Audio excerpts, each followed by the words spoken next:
Когда дождь стучит по крышам. Когда дождь стучит по крышам, так важно кого-нибудь обнять.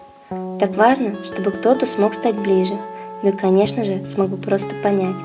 Когда дождь стучит по крышам, хочется носом уткнуться в родное плечо. Так хочется, чтобы он смог тебя услышать, даже когда говоришь ни о чем. Когда дождь стучит по крышам, не оставайся один на один с собой, ведь одиночество вас не поддержит, не убаюкает, утешив водой. В нашем мире важно быть не одиноким, ведь одиночество подчас убивает.